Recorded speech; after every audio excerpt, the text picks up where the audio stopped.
live. It's live.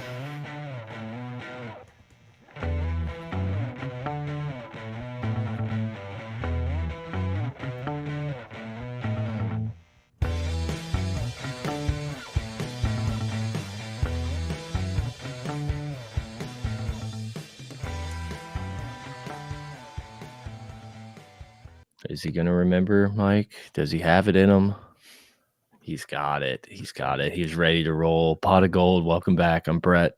I'm here with Mike, Grant the intern, as always, running the board. Do we need it? Y'all hit record up top? Sorry, I don't see anything recording up top. I do. I see it recorded. I got it recorded. UG's in the chat. Yeah. We know we're live. Okay, no one was popping in, so I got a little nervous there. The live button is the source of truth. Okay, Brett, carry on.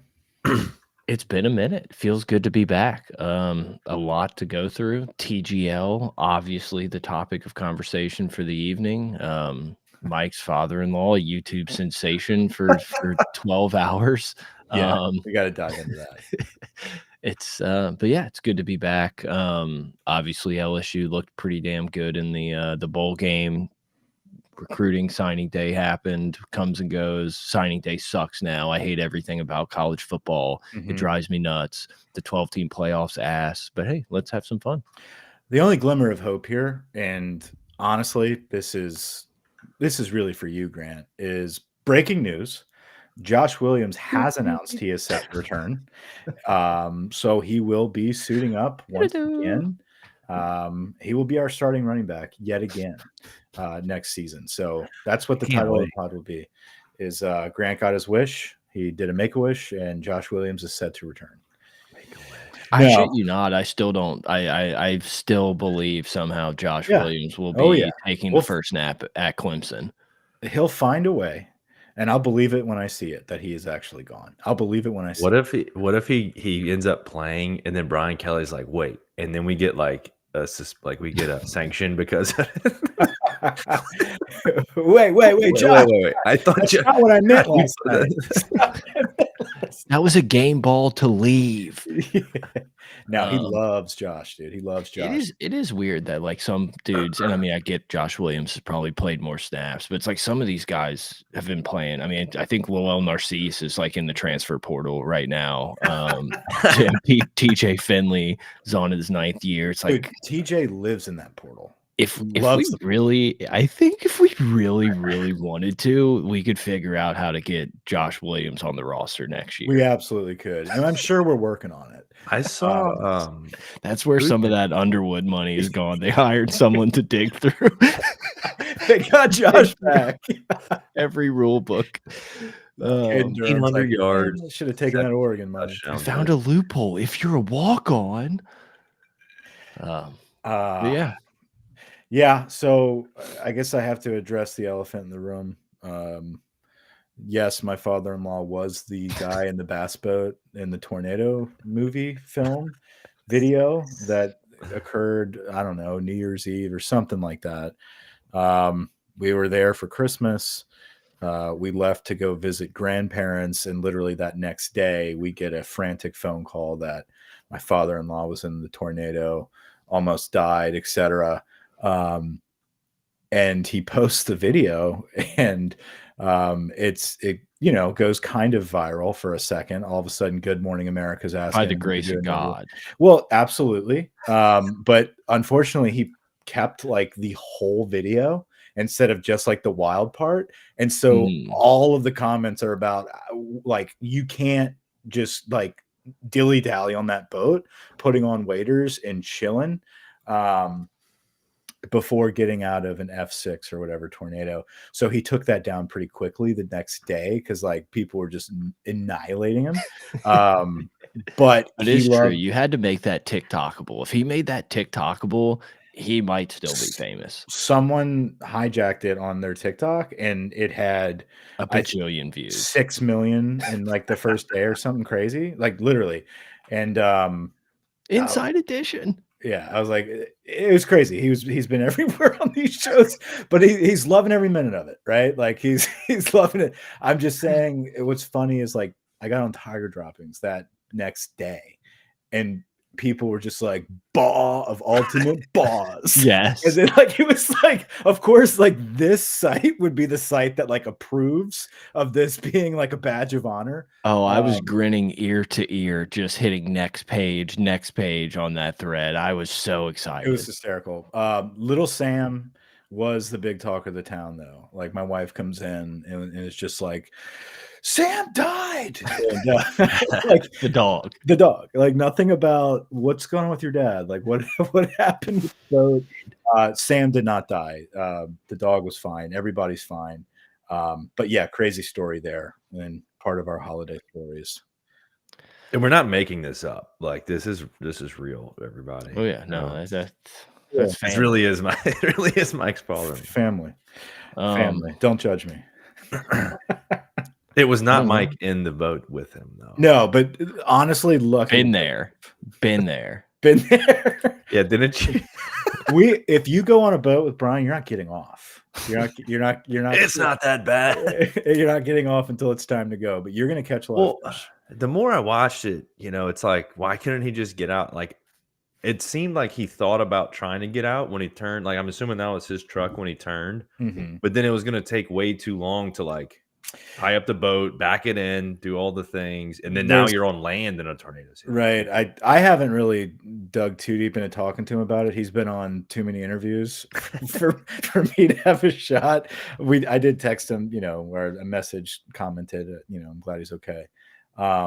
But I believe it was just like the timing. He didn't believe that was a true tornado. Like he knew there was storms, and it was just like, okay, we're just gonna ride this out. And then all of a sudden, like by the time it was in that lake, he's like, all right, I guess we have to like get to land somehow. I don't know what happened. You have to get a print of like the funniest part of that video, and that be his Christmas present next year. Just opening it up a year later of him on the boat with like his fishing rod just gone. Like something. It was funny. The minute it was over, he's just hammering all the brands. He's like, Bass Pro, check out this video. Like, so I'm hoping he gets hooked up with some good stuff, but it was certainly a wild time. Yeah. So can we talk about the bowl game? Yeah, we're done with the tornado conversation. Can we stop talking about the tornado? No, well, let's talk about the bowl game. I just want to get it out in the universe that we looked badass in the bowl game.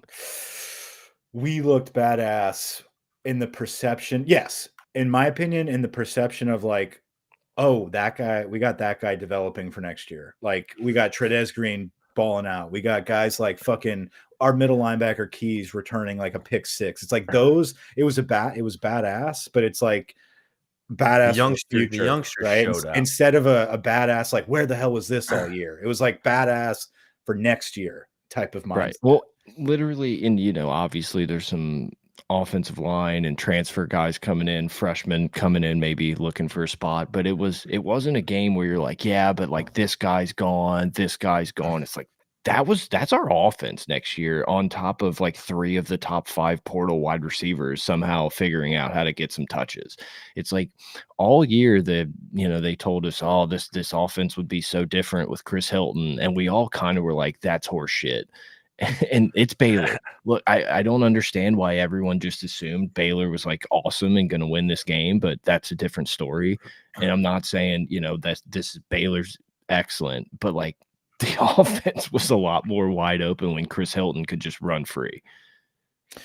Chris Hilton is a difference maker with this scheme, right? And I think that's been the issue all season, is that we've been sitting here just like, how come not like Nuss has been so accurate, right? Where he has to literally like fit everything into a very small window. And then we cross our fingers and hope that Kyron Lacey makes the catch. Aaron Anderson, most of the time, the majority of the season on third downs was clutch, had a really bad bowl game. He still had a couple nasty catches. Great catch. Yeah, absolutely. But you know what I'm saying. Like, no, for sure. A couple drops. It was just like, whoa, dude. Like, he made up for it late in the game, but yeah. Yeah, dude, I think he had 3 that were like in his hands, that 2 of which could have been touchdowns. He had 8 catches for 90 yards, and he still dropped. They look great. Big time.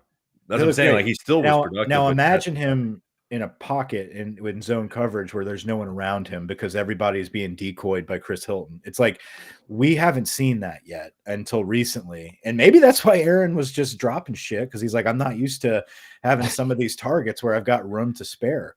And they're not getting slammed right into the gut. Trez Green is going to be insane. Like that, we knew this going into the season, like in the offseason, the hype was starting to build.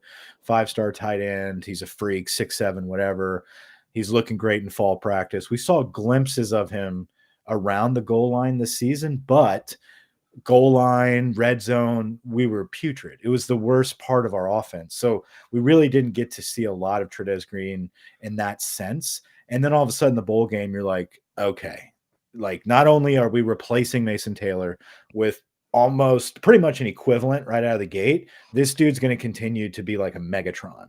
Yeah, that's awesome. the thing. It's like Mason Taylor, I would assume, is the most productive tight end in LSU history. I don't know that for a fact, So, but Dixon. you could argue best tight end, and it's like almost. I'm not going to say we got better at the position in that game, but we definitely didn't drop off, and it was kind of crazy to see.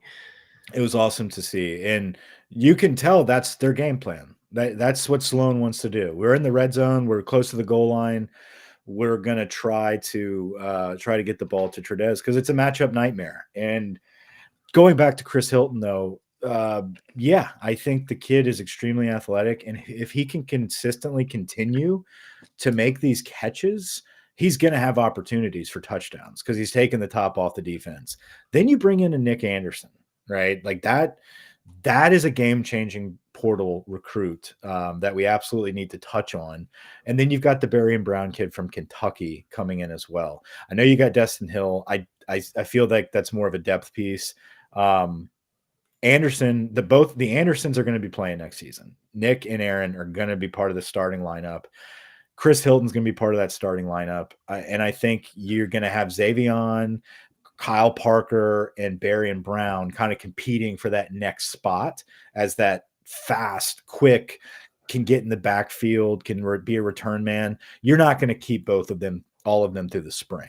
Yeah. I expect Kyle Parker, 100%. Xavion Thomas. I doubt Berrien would leave the second he signs, although I've been seeing that all over Twitter. There's kids that just signed with Georgia or Oregon, and they're already in the portal. It's like, what do you mean? You're in the portal. You're still in high school. What just happened? Imagine just being in English, be like, I gotta get in the portal. Yeah.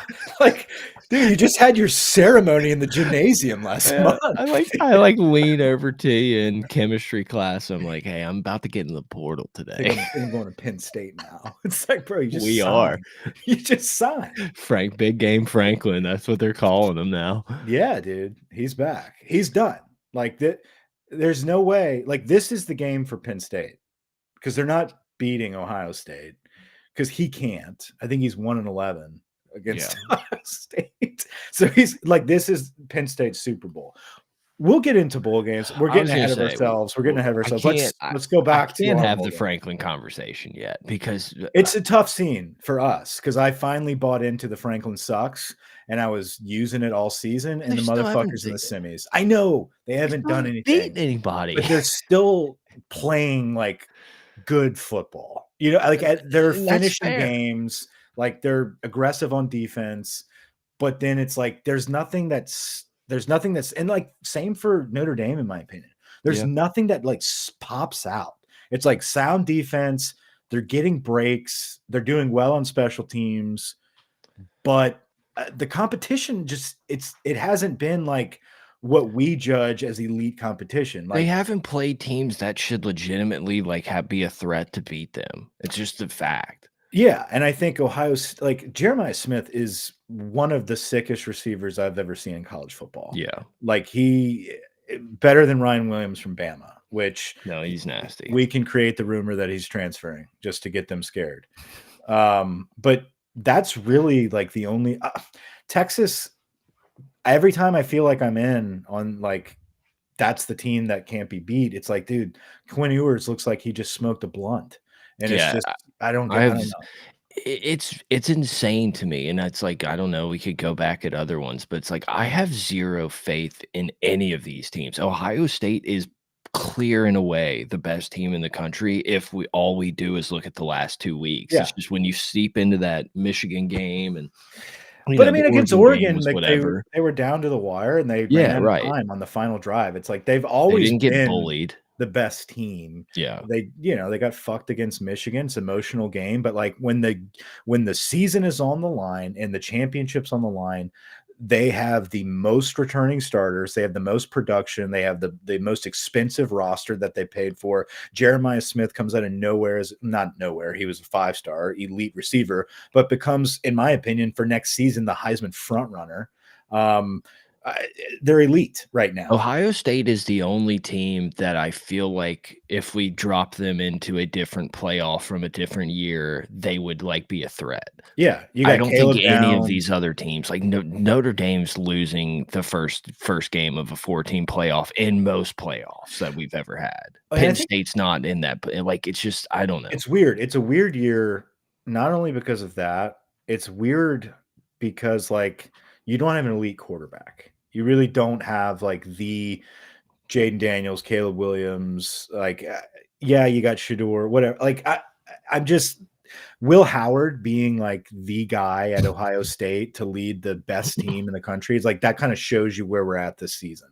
Yeah. Like, it's not where other years that would have been the catalyst to go, like, for the reason why you wouldn't pick them. It's like, yeah, they're really good, but they have Will Howard at quarterback. It's not, I don't know, whoever. Troy Smith. Yeah, I was about to say, like, there's so many, like Cordell Jones. I don't know why I can't remember Barrett. Who's the JT Texans Barrett quarterback right now? Oh, Stroud. CJ Stroud. Yeah, like they've had elite quarterbacks for a while. Anyway, they look like the best team. Going back to our game though, let's finish up our bowl game, Texas Bowl. We have to talk about. We talked about the offense a little bit. I have an irrational love affair with Gabriel Relaford. Don't tell him, but there's just something about Gabe Relaford that we have to hold on to this kid. Not that he's a threat to leave or anything like that. He's played a lot his freshman year. He's going to be probably in the starting rotation next year as a sophomore with that Florida kid we just got. And then the other side of the defensive end, we got fucking the Florida State cat. So Relaford's going to be playing. Watching Relaford and Keys on, I think it was a specific play towards the end of the game. It was like a 3rd and short. Keys comes off the edge and makes the play in the backfield. Relaford is right there and like stunts the pulling guard and kind of creates that opening so that Keys can come in. When that happens, you can just see, like, he didn't make the play, but the excitement and the level of energy in a bowl game for a true freshman to be part of the play and watch his other true freshman middle linebacker making plays after he returned to pick 6, makes the stop behind line, the excitement there. And then you had Spears jogging in like pumping his boys up. And I was just like looking at that thinking, you've got Gabe Relaford, you got Keys, you got Spears, you have every level of the defense, true freshmen that are elite players, recruits wise, 5 stars with the exception of Keys on some services. You got Dominic McKinley in there, who's elite 5-star defensive tackle from a year ago, all getting reps. And I know Toviano played a lot. Toviano played a lot. We'll get into the DBs. I can't get there yet where I'm like praising those cats. Sure. No, but we gotta get some transfers, boys. When we did, and we'll get into that. We're gonna be okay. But it was nice. It was like Stamps, whatever. Woodland is playing really good football as well. 11 looks good.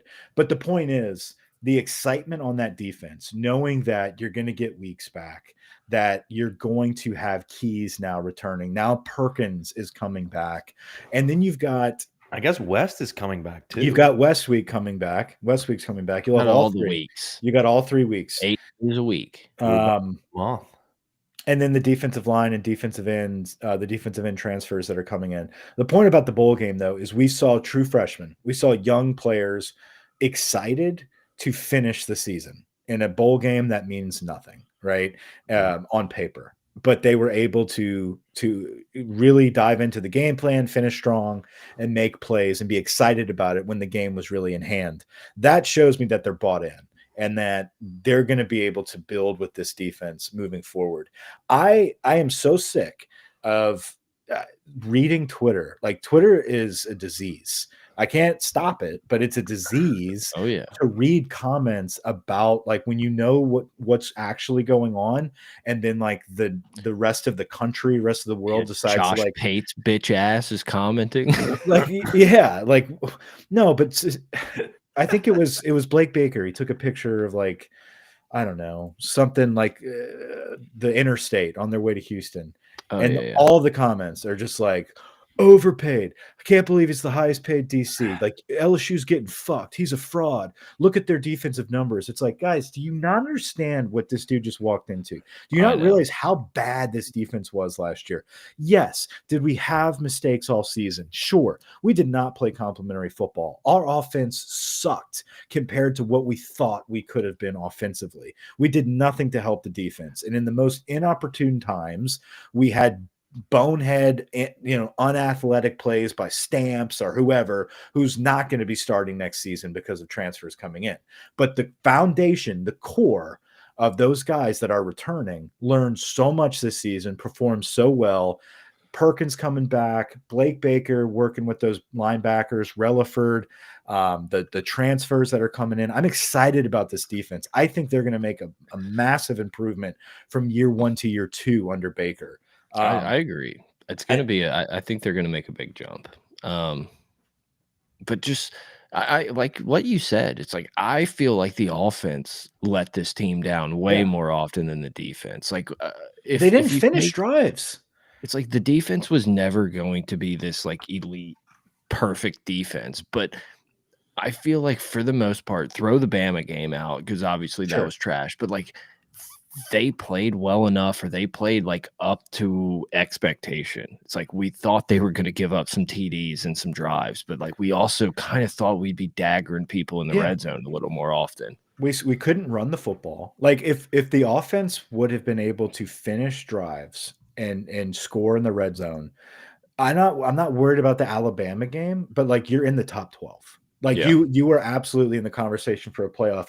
If this returning stud offensive line, this great new way of how we're going to run the football, none of it worked. None of it worked. And listen, I know I hate on Josh a lot. The rotation at running back, in my opinion, could have been better. I think Caden, he's due for a couple good games, but he wasn't a bell cow yet because he's so young.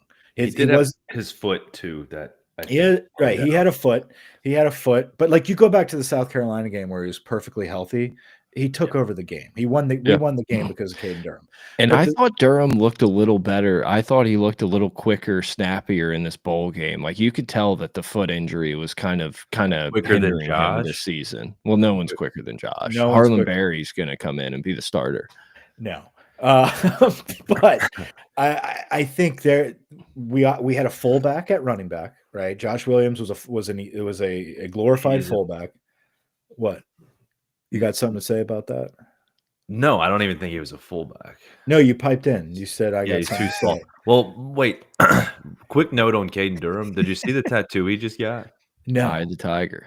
Please tell me. The Tiger. It says LSU. It's a big elephant, Mike. It's a big old picture of Dan Lanning. It's this war eagle. But just to go back to that point, I just pulled up LSU's schedule. So in LSU's losses, they scored 20 points, 23 points, 13, and 16. Yeah.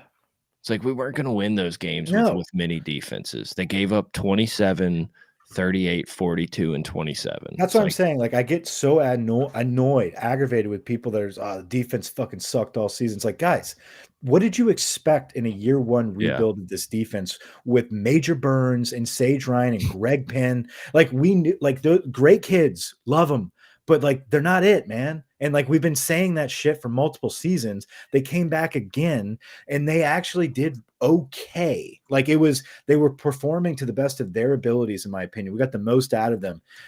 Sage Ryan was making open field tackles all of a sudden. Sage Ryan's gonna be starting for Ole Miss. Yeah, right. Great.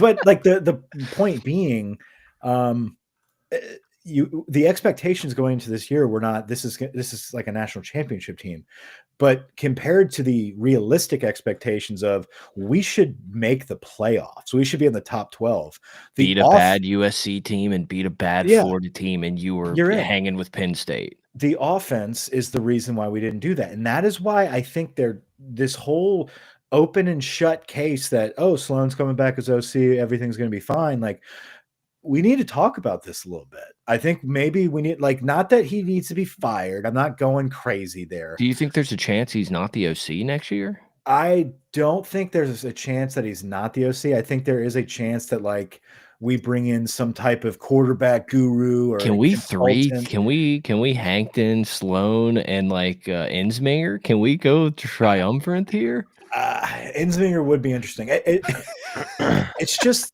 when Brian Kelly has to start calling plays in the season or like has a play sheet because he explains it as well. When one side of the ball is struggling, I have to step in. Like he admits like they were struggling and he had to step in to help. It wasn't about the offense. Like in my opinion, I keep reading like, it's the scheme that's the issue. Like, I don't think so. It was the way the lack of execution and just like the attitude and feel like there was no rhythm on offense. So if we could run the ball at all, we would have been big offense, but we ran the ball on 2nd and 10 every fucking game multiple times when we couldn't get a yard. Yeah. That's where it ends. Like, sure, we could get more. We should have been better in the red zone, and maybe we should have, been a little more. If you can't run, you're not going to do anything in the red zone. Exactly. Like that's where it stops with me. And it's like, is that Sloan's fault? Is it maybe we should be running running plays? I don't know, but we have 2 first-round offensive tackles, and we couldn't fucking get 2 yards when we needed them, and 3 other recurring, or your 2 guards had been starting. Unfortunately for you, right, Mike, it does seem like we may have replaced someone at center. I know that was your guy. Yeah, DJ did not have a good year, but I think Brian Kelly felt his ass cheeks get a little hot this season. He did not expect that in year 3.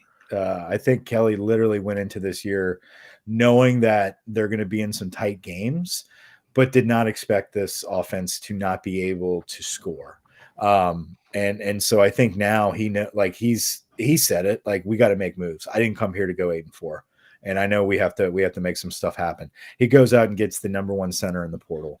The dude's going to come here and start, the kid from Virginia Tech. DJ Chester's out. I don't know if that means he moves to guard. Obviously a lot of good experience. I think he's a good player. I think he had a mental breakdown trying to play center. Like he had false starts as a center. He was not snapping the ball whenever people were offside so we could get a free play. Like he just wasn't aware of anything as a center. You give up 12 sacks as a center, you're working at Amazon. And then the blown assignments. Yeah, the blown assignments are just, it's rough. But yeah, I mean, like Will was a great guy. He had a lot of good sound bites. Elite left tackle, but like this year he sucked point blank. I'm with you. Yeah, I mean, how many, like, did he have a false start every fucking game? It felt like it. And then he would just throw someone down and then go celebrate. It's like, did you not think he was coming back? I did not like how our offensive line performed, and Brad Davis deserves some criticism there. I agree. And I think that was partly to do with why the running game was not where it needed to be. I think the lack of a true elite running back with a lack of running quarterback, like, definitely prevented us from excelling in the running game as well. I think we're going to be better there. I think a year 2 Caden Durham is going to have more pop. I think Harlem Berry, I don't expect Harlem to like take over and be a stud right out of the gate, but he is going to add that extra element of a speed running back that But if all of a they're sudden, there's a shit ton of snaps available for a running back because the yeah. vulture Josh Williams is out. So Durham's gonna obviously get a few more, but it's not like we're gonna He only had play Durham all year. Like 117. there's an opportunity. I don't know what the deal is with Jackson. What the Maybe hell's he's up with Caleb? What is he no doing? no one knows. But like I expect Barry to come in and be a He's toasted. contributor for sure. Barry's going to play. People saying that he's going to start over Durham, that's kind of wild. Like he will play though. He's going to get a lot of snaps. I think he adds another element to our running game where it's not just read between the tackles. Like we're going to have to get Barry on the outside. He can run between the tackles too, but he's a perimeter type of running back. He's what we were trying to do with Xavier Thomas in the backfield. Like now you got a true, 6 foot, 215, 220 Reggie Bush style running back. Like we're going to see that action. So, and also Nussmeier's probably going to make a big jump. So like, this dude hadn't really played football for 4 years, and like he had his moments, but like he threw some big time NFL throws this year. I feel like he probably played as good as we could have expected. Like, yeah, looking back at the season as a whole, it's like 12 interceptions. Like we probably thought he would have done that. We knew that was going to happen. We knew he was going to be 4,000 yards. Like, yeah. Did it happen at inopportune moments? Yeah. But like that's who we thought he kind of could have been. So to that this year, exactly. To that point, the anticipated jump for Nuss now is real. Like I feel like that's something that we are all kind of like he's did really well, but there's now high expectations. But I legitimately think he should be at the Heisman ceremony next year. Like that's the expectation I have for him is to go put out an elite year. Yeah. The stat missing for him, like so he had 29 touchdowns, but you look at all the yards and everything he did. He could have had so many more touchdowns if we would have scored in the red zone. You know 100%. What I mean? Like there were so many end zone opportunities that we didn't capitalize on. Like if he would have had even 35, 36 touchdowns, he had a shot at being because those moments would have been probably crucial. He's going to be fine. He's going to be great next year. I think who's going to Manning? You got Manning. But like Manning's in his year one. Like he's going to look great. And then they're going to play. I don't know that their schedule is going to be the same shitty schedule, just inverse, but they'll probably get slapped by Georgia again. And then I don't know. Well, I mean, I think spare me on the Arch stuff for now is what the Arch hype is going to he's going to make one touchdown and his Heisman odds are going to be number one, right? So Sark. Yeah. Well, Sark could go to the Cowboys. There's some talk about that. That would be wild. Arch then Nuss in the odds. And then Oklahoma's quarterback, John Mateer. That's the guy that transferred from Washington State. Yeah. And then Lagway is up there. Lagway's like fifth. What about Lenora Sellers? He's going to get a lot of hype. You know who's going to get hype at Auburn? Klubnik. Is what's his face that just transferred to Auburn from Oklahoma? Jackson Arnold. I think Hugh Freeze might be able to whisper some sweet. He's in the top 15. Sweet nectar into Jackson. Jackson Arnold, I think, is a good quarterback that was just destroyed at Oklahoma. Klubnik, if he, did we expect him to kind of do what he did this year at Clemson? I don't understand the question. Neither Joe nor Daniels were pick machines. Are we saying that this guy's saying that Nuss is not going to make a good jump because he had more picks than Joe? I mean, go watch some of his picks. Some of them, he just literally was like, "I got to throw this ball," and the DN dropped and he threw it right to him. It's Jackson, get the fuck out of here. Here's the thing. I don't think Nuss, if he wins the Heisman, like great, but I don't think could be a better player than. It'd be hard for me to pick him as a better player than Joe and Jaden were. No one's saying that. No one's saying that. But I think we predicted he probably. We're just saying he's going to win the Heisman and be the best quarterback next year. Yeah, going to go number 3 to the Jets. I think we all were on the same page in thinking that he was going to have more picks than those two. And because he's more of a slinger and in inopportune times, now that he has a second year to grow, he might. I doubt he throws 12 picks next year. That would blow my mind if he throws 12 more than 10 next year. I don't know. He may. He may. I don't care. Whatever. I swear. I feel like over under 10. I feel like I just haven't seen an LSU quarterback make some of these like NFL type throws. Dude, the ball to Aaron Anderson where he got like chased down and stripped, Yeah. he threw an absolute fucking missile on Z that slant, The and speed, And the Anderson just velocity of some snatched of it. these throws is kind of wild. Like, The because we ball just think of him as like the deep ball dropping bucket, but like when he rifles one and he's not running, and well, actually when he moves, he actually throws pretty great balls too. He's, like, So running backwards and threw an absolute dot to Anderson, like, dropped it in a bucket on the sideline. It's like, this dude just has it, and if the game slows down for him and hopefully he does the Daniels and lives in the VR headset with no yes, real classes, it's like, if the game slows down for him like you would expect to see as someone who went from not being a starter to actually playing in the SEC, it's like, I think sure, call it Arch. He's a top 3 quarterback in the SEC. I think something with college football, it's just the story kind of finds its way, and sometimes you just kind of have that feeling of like what's going to pop, who's going to be popular, what's going to get a lot of media attention based The on last numbers, remaining quarterback in college football to never transfer. stuff like that. Like Nuss is due for a huge year. Like I agree. don't mean that just from like an LSU fan standpoint. I think like nationally, people are going to start talking about Garrett Nussmeier as a household name. I think we need to make sure that the O line holds up, and we need to give this guy some time. That's the only fear with Nussmeier. Is For like sure. I just don't like his health is kind of. He Well, milks it though. He milks it well, though. we can say health. I was very surprised that some of the hits he did take this year, and some of the battles he had, and he got right back up. Like he was a tough.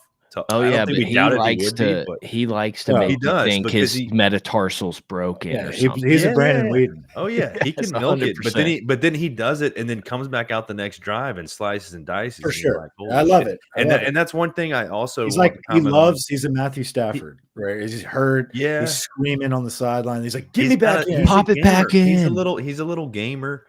I just enjoyed I did enjoy watching him. When he did throw a pick, that's what I was gonna say. When he had a bad drive or a bad turnover or something weird like that happened, it seemed like he would always and then he would put us in a bind and then he would claw us right back out and we would get right back in the Oh, game yeah. more times than not. He's got some of that clutch gene in him. Like, he's Yeah. gonna make the big throws in the big moment. He's But got that goldfish brain too. speaking of injuries, shout out to the only person in the world that could dislocate an ankle and 30 seconds later on a cart be just having a good time. Dude, well, I can't believe we've gotten this far on the pod and haven't talked about old Whit Weeks, man.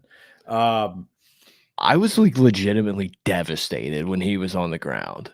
When Like it that, I love happened, that dude. y'all were a little ahead of me. I was on the in-laws' grandparents' Sling account, and there was like a tad delay, maybe Grant was like like 2 seconds ahead of me, and it was couple driving me seconds. nuts. I tried to Yeah. reset my YouTube TV and everything. Dude, y'all didn't just say, hey, slow down a little bit. That's all you have to say. Yeah, but then you're in your head. You got to like be Yeah. calculated. Then you're not chatting with the boys because you're just like, oh, they told me to slow down. So what am I gotta wait a minute now? Like, do I need Yeah. a stopwatch? Yeah, you can't kill those vibes on New Year's. So I think it was like he had the play was just about to start, and like all I saw was like fuck. Like, Yeah. that's what I read. I'm like, God damn It's it. like So dead. so I saw it happen. And dude, I feel like every year I just get some type of gut punch by LSU. And I had been very much guarded this season out of the gates after we lost to USC. I was like, all right, I know what's happening this year, right? It just kind of is what it is. This is who we are. We're going to be in some games. We're going to battle our way through, but I'm not crying over this season. That feeling hit me all of a sudden at once when I looked at Whit Weeks. I'm just like, can we just get through this fucking season without something Seriously. bad happening like this? Good news is, if there is any motherfucker that is going to rebound from an injury and immediately rehab and get back in the gym and get even better, don't show me this. Don't show me this. I love this. Look at him just tongue out, just like, yes, I love this dude.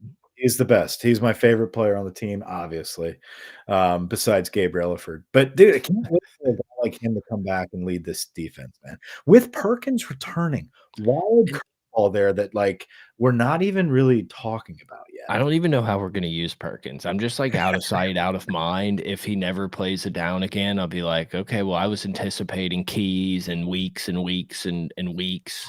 Keys reminds me of just an old school backer.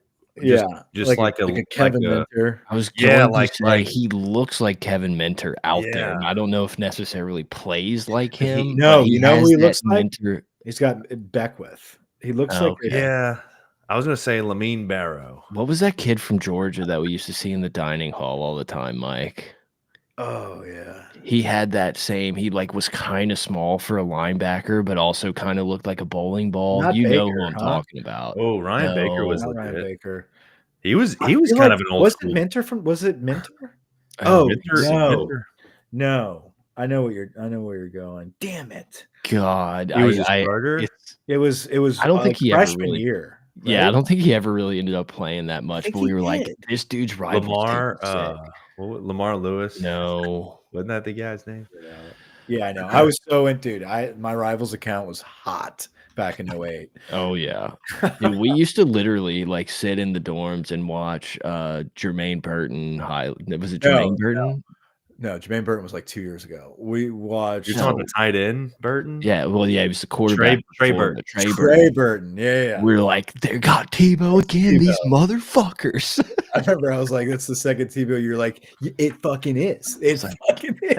I like didn't sleep that night. I was just so shook. Yeah. Where were we at? We were talking. Whit Weeks and Keys is just a Yeah. dog. Wait, Like, Whit Weeks is legitimately like one of the best linebackers in the country. Yeah. I think he was first team all. No, they didn't do All American yet. I don't know. I did SEC. You mentioned something earlier, Brett, about the story of Nussmeier didn't transfer or something like that. That is going to be crazy. That he's probably going to be the first 5-year player at a Power 5 school that hadn't gone through the portal. Dude, and he's gonna be all over that. Like This will be his 5th year enrolled at LSU. It's huge. That's like And this- Herb Street's gonna love that. Oh yeah, You know what I mean? Like that'll be a Herbie talking point from. Here's a guy that sat behind multiple coaches, really bought into the program. He just loves LSU. I did see where Herb Street was like, I don't even look at Twitter. My son tweets for me. It's like, that you was weird. I fucking saw piece that. of shit. He's like, I've You deleted Twitter years ago. just content farming your dog. Grow up. Right, I know. Love you, Ben. It's like you had your kid Well, right now. I went back and read some of the tweets when I saw that and was like, there's no way his son was writing all this stuff. I'm sure he's got a team.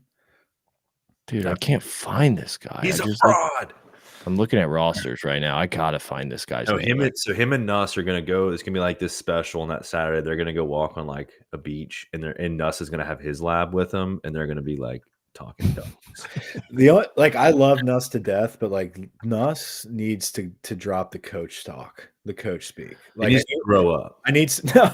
Well, we have to. I mean, look, you do what you want, but we do have to thank God for like 90 seconds before we answer any questions. I enjoy that. I'm fine with 5, 10, but we gotta move on, man. Gotta Like think. Holly Rose got 4 questions for you. You can't be doing this every time. But I think he's gonna have a year next year because of all the debts he's paying right now to the Lord. No, but I think Shepard, Calvin Shepard, Kelvin Shepard, Shamari Clemens. Dude, going through this Kyle list is so funny. I'm looking at Rocky DuPlessis right now. Here's He's the thing, such a treat. besides Rocky, Perry Riley. That's who you're talking about. Perry He's from Riley? Georgia. that Hey. might be him, but I think Him? I'm looking at the 2008. Ace Foyle. Perry Riley. Definitely wasn't Perry Riley. Where was Minter from? Jacob Catrera. Where was Minter from? I think he's from Texas. He's not from Louisiana. Because if he's I from have it. Georgia, that's who we were thinking of as far as in the classroom. I guess that's what it is. But we Swanee, were Georgia. We were thinking of who he just said, not Kelvin Shepard. Kevin Minter. Never. I don't know. I'm confusing myself now. I'm just gonna keep looking at 2009. Raw. I was thinking of Derry Beckwith. That's Joey Crapel. Derry Beckwith was from Parkview. Yeah. Taj Kendall Jones. Kendall Beckwith was from West Feliciana. Yeah. Ryan Baker was from Florida. Guys. Okay. Sorry. So transfer portal. Who's in, who's out? Who's in of the week? I'm excited to see the what is his name? Parker Payton, the defensive end from Florida State. Patrick Payton. Yeah. I hate to tell you, Michael, but I think I was misremembering Drayton Calhoun. Yeah, you were. I wasn't going to say that though. We used to talk about him all the time. Yeah. I had him. But him and Kevin Minter were boys. Yeah. I think they went to the same school.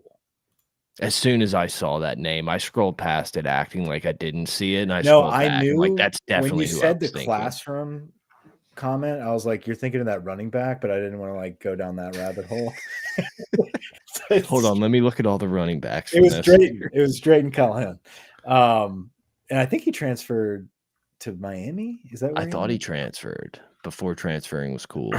Yeah, no, he got out of there. And Drayton was his name. I remember Calhoun transferred to Middle Tennessee State. Okay. Wow. Drayton Calhoun.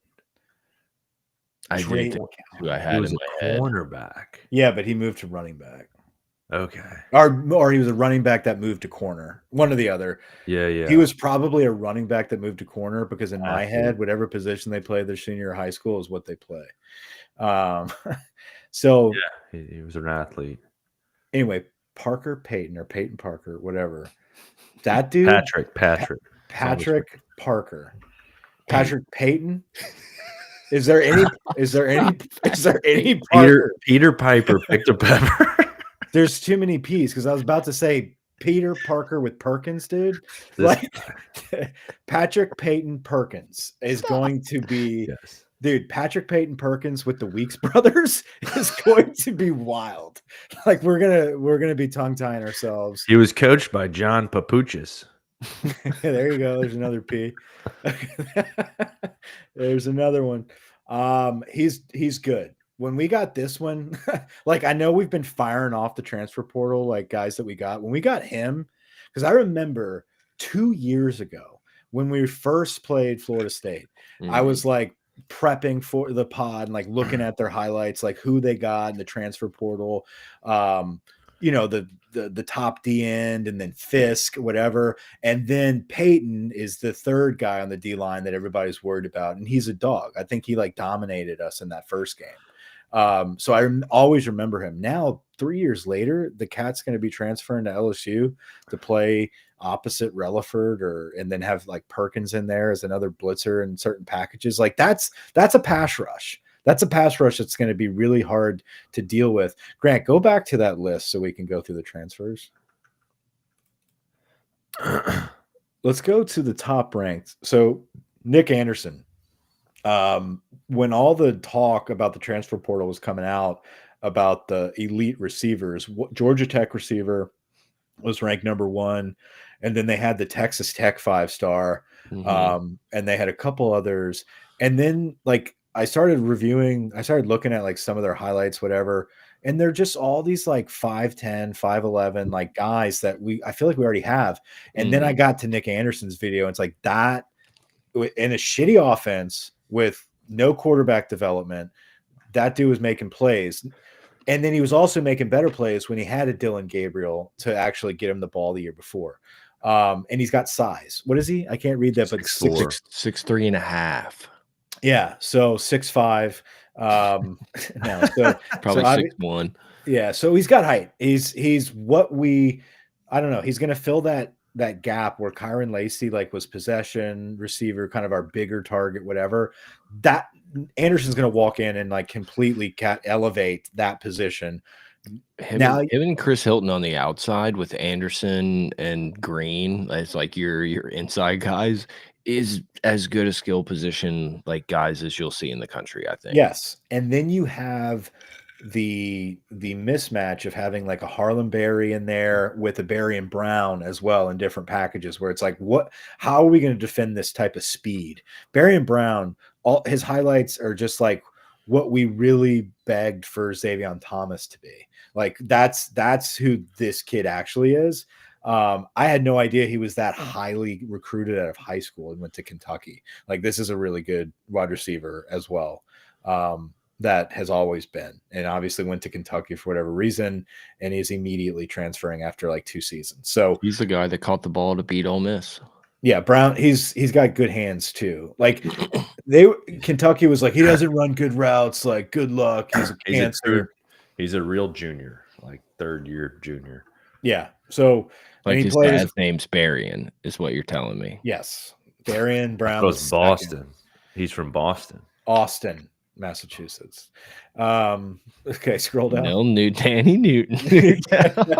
Danny Cats. Newtown, Massachusetts. Hit him where it hurts. Patrick Payton, we already talked about him. Really great. This next cat right here, he committed to LSU. He said he's transferring to LSU, and then all of a sudden, like, Power Folk, what is it? PFF, PFF. The PFF rankings were like updated, and then like he had like a draft grade projection, like he was going to go really high, and there was a chance that he was going to the draft instead, and then at the last minute apparently decided to enroll. And so like this kid's good, like he could have been drafted good. I don't know if he's like top, whatever. But like he looks like a better like Zy Alexander type of cat that's going to come in and immediately start. He's taking someone's position at corner. I don't know who it's going to be. Archbishop Spalding is an elite school name. Archbishop Spalding. Yeah. So the other thing about Delane is he plays safety too. So he can play anything in the defensive backfield. We need corners. Yeah. Like he can play corner. He's a nickel. He's a safety, whatever. Like he will play in the starting lineup, in my opinion. You got Pickett out there, who it seems like he's like running spring prep, or running bowl prep. And we'll get to another name, Jakeem Jackson, in just a second. The Florida transfer. That's the Florida guy, yeah. So the thing about Pickett, I've been seeing a lot of stuff. People like, oh, Patrick Peterson didn't even start until the last quarter of his freshman year. And it's like, if we're going to talk about what the world of football was like in 2008, like, then we might as well go back to eating grass, because so many things have, like, freshmen start all the time, dude. Yeah. Like that is not a thing anymore. If we did that to Pickett, he would just play for fucking Texas next in a year. Like, right. We can't, if he's good, you just have to play him. He's going to play. So I don't know if with Brian Kelly, you never know. Like, I don't know if it gets Clemson, DJ Pickett is the starting corner, but like Josh Williams, we're not going to wait. Major Burns. Yeah. We're not waiting until, Oklahoma to see the first glimpse of Pickett. So Gilbert's a really good tackler. He's got a lot of experience. We just have to go on the road with the guys we know. Is it Josh Thompson? Is that Josh Thompson? Josh Thompson. He was ranked as the #1 interior lineman in the portal, came out of Northwestern. This is a plug and play. Oh, never mind. Where'd you go? Oh, that's the guys that have gone out. Never mind. We're right here. Josh Thompson. This is a plug and play. This is somebody that can come in and immediately fill that guard spot. I thought he played tackle. He played guard. I thought he was an interior. I know that. Well, I know they've had him listed at interior lineman, but I feel like I was reading when all the talk was going on. I haven't looked it up at all. Yeah.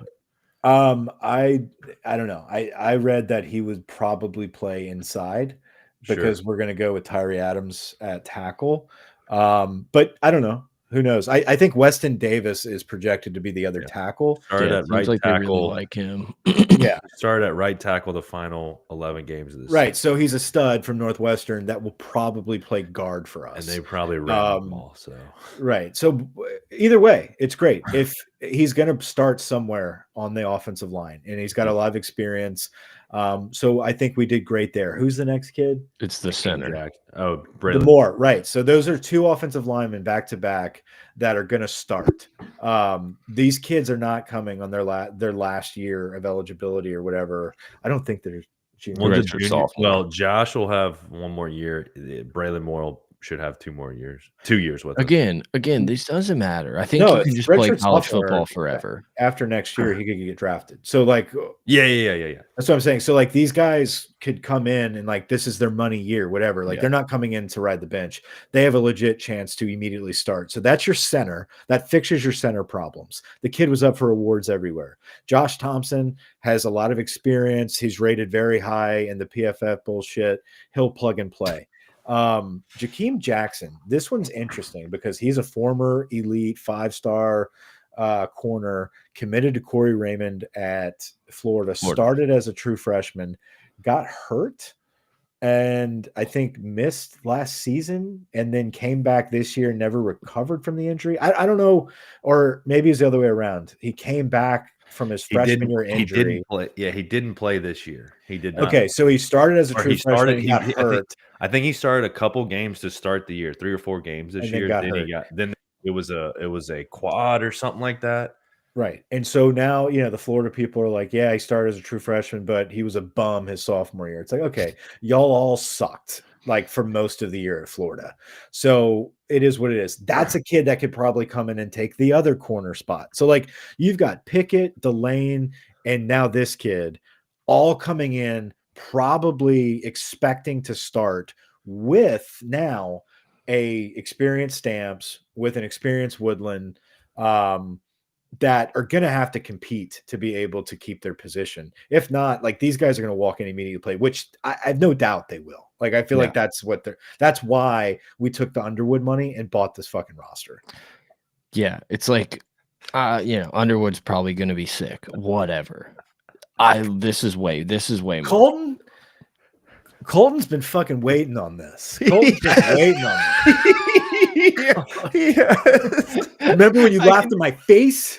I can tell you with 100% honesty, I do not remember that. I do not. I remember there was a guy spewing Florida bullshit, and we were like, "Dude, Billy's out." Blah blah blah. I don't think we went crazy and spit in your face or whatever. I have a ton of respect. I have a ton of respect for Billy Napier because that team could have easily quit on him, and he could be unemployed or trying to get on DeBoer's shadow staff right now, and it didn't happen. Like honestly, like massive respect to Billy. I'm still glad he's not our coach, but like, I'm done shitting on Billy Napier. Like I will hand up.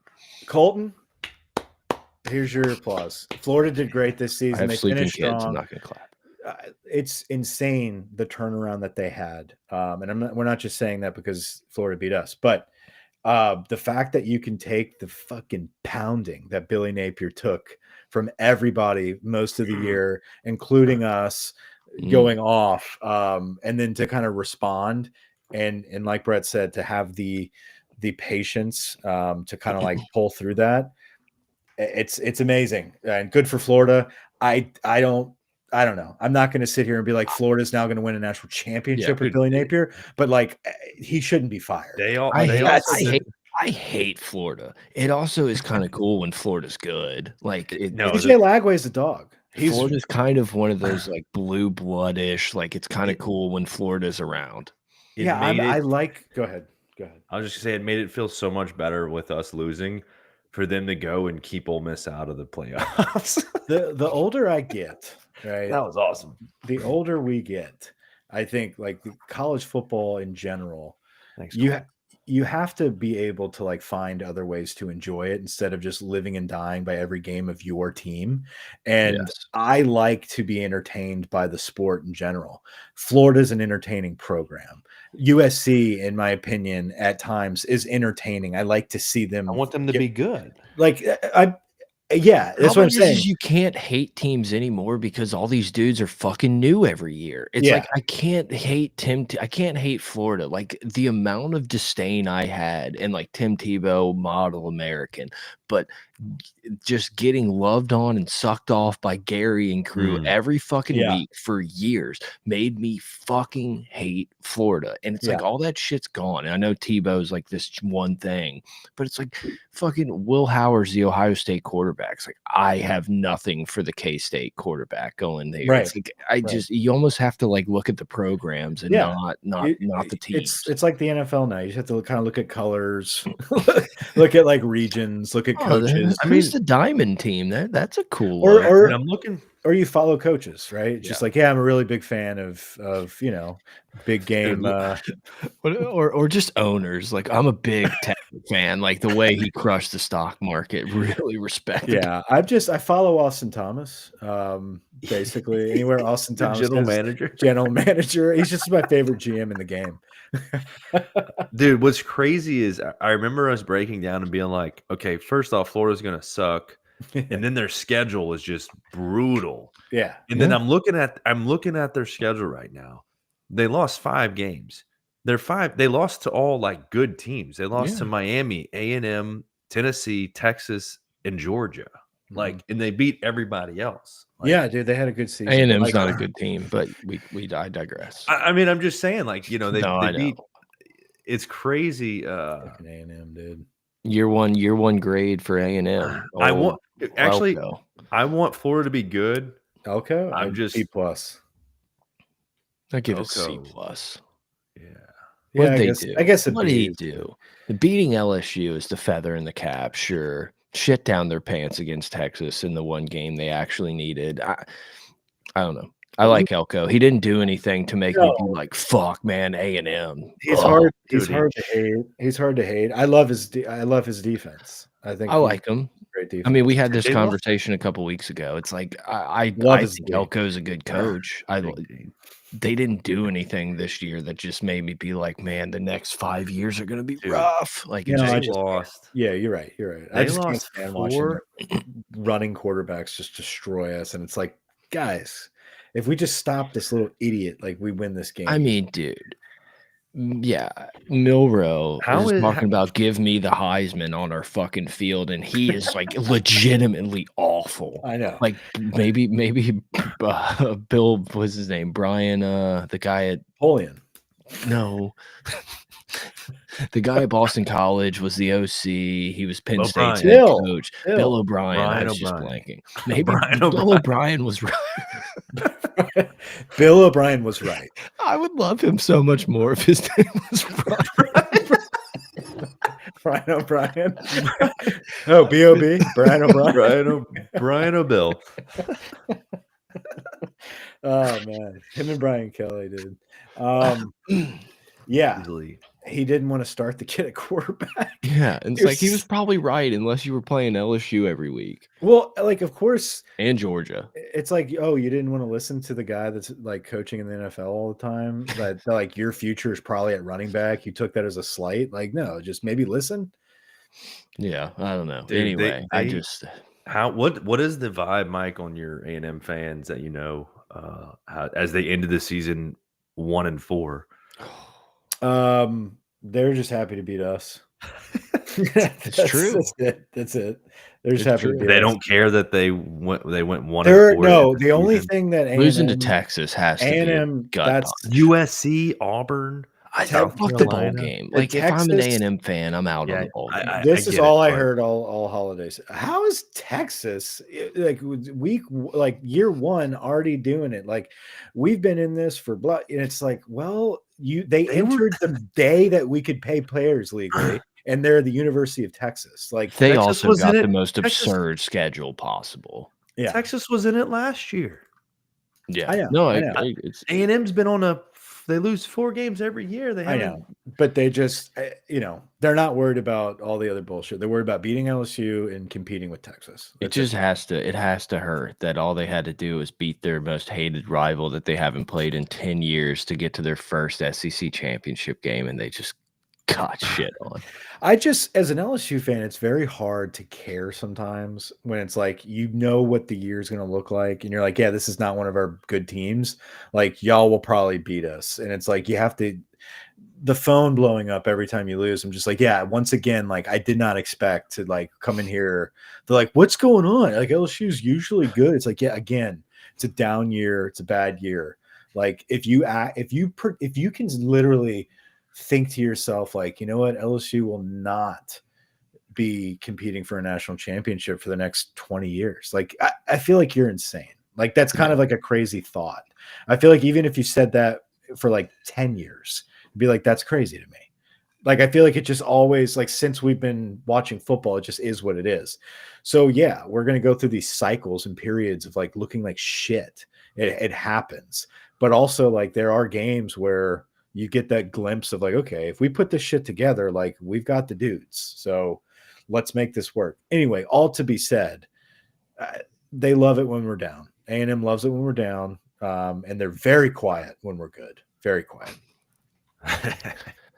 That's so funny. Oh shit! I forgot we had Michael Van Buren. How about just fucking getting the Mississippi State quarterback to come hang out for a year and take over? Like, that's wild. Sick. That was an interesting pull, and apparently, like a week before that, I think Barstool. I don't know if it was Brandon Walker. Like I saw something where they were just like drooling over the future with this kid at Mississippi State, and then like 2 weeks later, it's like LSU gets Michael Van Buren. It's like, whoa, what are we? I legitimately thought I was like getting trolled on Twitter. Like I saw this like a minute or two after it came. Like I happened to be on Twitter and I like was like checking the person's account multiple times. It's like there's no way this dude like why are we getting this guy? Like this dude, you know, he may not be the best quarterback ever, but he showed that he's probably a decent player.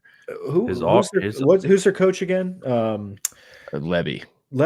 He's leaving Jeff Lebby's offense to go with Brian Kelly and Joe Sloan as a freshman. That's very interesting to me.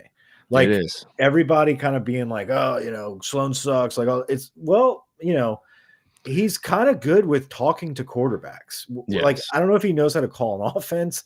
Like, it's no excuse, but like it feels like a running quarterback would help him a lot. Like Sloan, when you're doing all these, he seems to like running the ball with all the 2nd and 10 runs and shit. Like does 3rd and long runs. And this kid I actually love. It feels like a running quarterback could solve a few of those issues with his offense. That's not an excuse, you know, whatever. But the Colin Hurley versus Van Buren competition is going to be fun to watch. I think that's going to be a great competition after Nuss leaves. Shout out AJ Swan going to thanks AJ for your time. Somewhere in North Carolina, App State. There you go. Did he go to App State or Vanderbilt? I'm pretty sure it was App State. He was from Vanderbilt. Yeah. Went to App State. Yeah. That throw when Nuss was out, dude. I think about that throw all the fucking time. It's rough, man. Quarterback comes in with a dangling mouthpiece and a fucking neck gaiter and just sails one into the 5th row.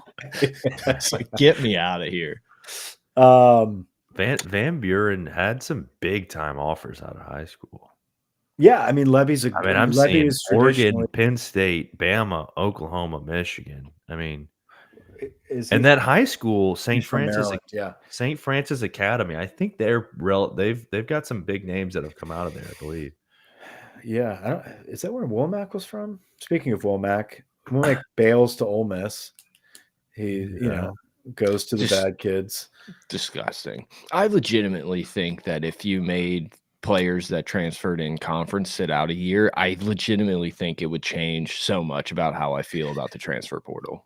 It's just everybody's all hell bent on like, oh, once you started paying the players, it's like that's not the fucking problem. The problem is this like player empowerment. Just I'm going to go anywhere I want at any time. Like I'm not held to any contract. It's just like there's 4 logos grayed out on the new like fucking drop by Hayes faucet. Like drives me insane.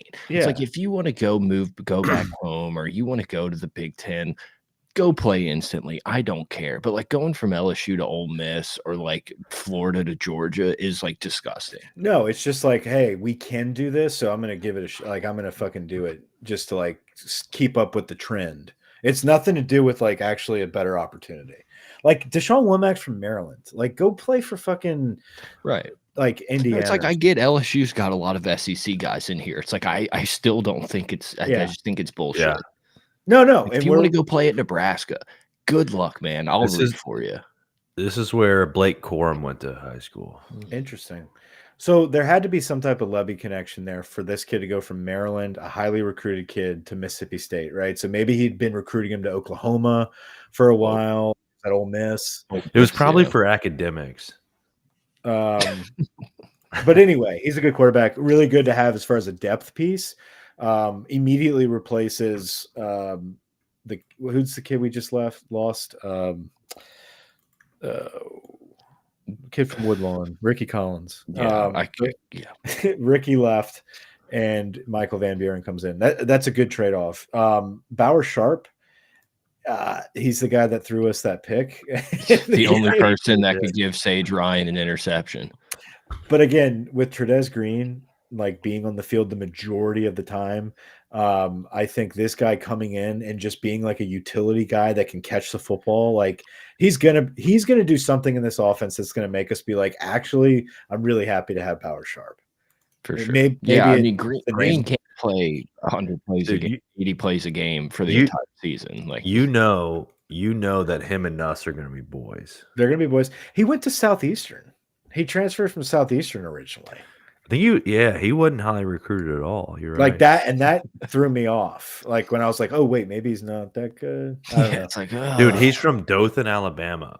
Have you ever met someone from Dothan, Alabama? I can assume you can picture that town. There ain't much going on there. I've dealt with some RV parks down there in Dothan, Alabama. Pig Cage, now at Incarnate Word via La Tech, via UTSA, via LSU, via Nichols. Pig Cage, no way. Is that legit? I trust Hugh G with anything. Hugh G, you need to tweet that just right now, and we'll throw a retweet on there, because that's a solid tweet. Just randomly in the middle of the night, just throw that fucking fact out. Like once a week, I get a DM from Hugh G of like some like Holly Rowe tweet or some like player, like, you know, female empowerment. He's like, can we get this shit out of football? It kills me every time. Can we get this shit? Are we through with the transfer portal? I think that's most of the. I think we've hit. We don't need to go every guy. There's. Let's see, Jack Payburn. Jack Pyburn's the one that requested 44,000 a week. I heard that's BS. I know. I would love for it to be true. I'm actually excited about him. I think he's going to be a great role player. I mean, talk about fitting in with the Weeks family of linebackers. Like and we got a punter. Well, Sadir Mitchell, giant human being. I think not happy. Like, it's fine. I'm not expecting him to come in and like do no. But we need. This is Trevante Valentine. If you've looked at our D line, but if you look at our D line depth in terms of like just beefy guys, like goal line, fourth down situation, like you gotta have a plug. He's Jalen Lee. Jalen Lee just left. We're putting this kid in there. Fine. I'm not expecting him to do anything, but there might be a fourth down that he blows someone up. Maybe my thing with this is like, obviously Bo Davis recruited him, had him, kind of knows who he is. So it's like, if he's a guy that's like half-assing it or whatever, he probably wouldn't want to bring him in. So it's like, it gives me a little bit of like, Bo Davis thinks this guy has value. He's from Mike's neck of the woods. There's just something about kids like that are in the playoffs. They're like, I'm out. It's like, okay, something's off here with what you're doing with the program. Yeah. Anyway, Destin Hill, I like Destin out of high school. When he was legit. When he was with Florida State against us, I did kind of get a little like moment of like, damn, wish we could have kept him. Not that he'd come in and start over anybody. It's just you want to keep those guys. Yeah. It feels like this dude, if he stays in a year or two, could be like, oh, this is the new Aaron Anderson. Yeah. Is it going to happen next year? Probably not. Right. Like it's just going to be hard to get snaps. Like we're legitimately like kind of loaded, assuming Chris Hilton can stay healthy and Aaron Anderson is your guy. Yeah, that's to be seen. Go back, get out of there. I know he's got great offers. We technically, Mike, have an entire recruiting class we could look at. I know. But like, what's the point of that? I want to show this real quick. I found like the shit at the bottom. It drives me fucking insane. I love that On 3 does that though. I love that they put it on there. I'm just saying I'm like, dang, he has been around the block. How do you do school at all? Like graduating and then like trying to get an second degree or like transferring in the middle of college. Like, it is a fucking nightmare. It's not always easy. Granted, these kids have a lot of help and things are happening, but like this is happening to like thousands of kids every year now, multiple times. Like, that has to be a nightmare. mentally has to be tough. Not I for the saw kid, something. but like for the administration, like trying to deal with like the transfer of credits, like because these Yeah, kids the aren't going pro.